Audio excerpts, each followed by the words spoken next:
பரச்சேரிம்பாங்க எஸ்சியாக இருக்கிறதுனால சாதியை சொல்லி சொல்லுவாங்க. எந்த சட்டத்தின் அடிப்படையில் ஒரு சமூகத்தை சாதி பேர் சொல்லி கூப்பிட்றதுக்கு வழிமுறை இருக்கா? அரசு சாதி பேரில் எங்கள் ஊர் பேரை வச்சுருக்கு. இதை நாங்கள் மாற்ற சொல்லி கெஞ்ச வேண்டியது இருக்காருங்க.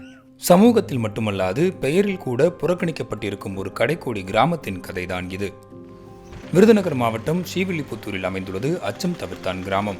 இந்த ஊரின் மையத்திலிருந்து சுமார் 200 மீட்டர் தூரத்தில் தலித் மக்கள் கணிசமாக வாழும் இந்த பகுதி சாதியின் பெயரால் பரச்சேரி என்று அழைக்கப்பட்டு பின்னர் அது அரசு ஆவணங்கள் வரை பதிவாகியுள்ளது.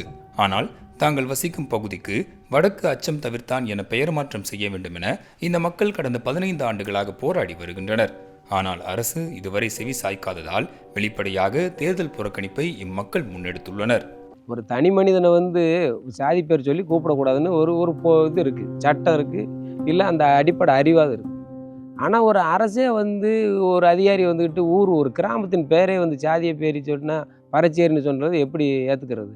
தனியார் கல்லூரியில் ஆசிரியராக பணியாற்றும் பிரதீபா இந்த பணியில் சேர்வதற்கு முன்பு பல இடங்களில் முகவரியில் உள்ள பெயரின் மூலம் தனது சாதி அறியப்பட்டு திறமை இருந்தும் வாய்ப்புகள் மறுக்கப்பட்டதாக வேதனையுடன் தெரிவித்தார். அட்ரஸை பார்த்து முடிச்சதுமே இப்போதைக்கு வேக்கண்ட் இல்லை மேம் அப்படின்னு சொல்லிட்டு நீங்கள் போயிட்டு வாங்க, வேக்கண்ட் தான் நாங்கள் கால் பண்ணுறோம், உங்கள் ரெஸ்யூம் பார்த்து நாங்கள் கால் பண்ணுறோம்னு சொல்லிட்டாங்க.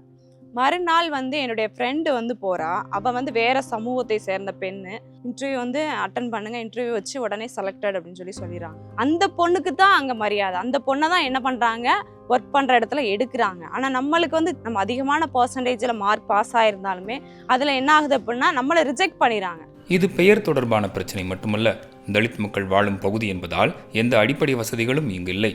சமூக நீதியை பேசும் ஒரு மாநிலத்தில் தங்கள் கோரிக்கைகள் செவிசாய்க்கப்பட இந்த தேர்தல் புறக்கணிப்பு தொடக்கமாக அமையும் என அந்த மக்கள் நம்புகின்றனர்.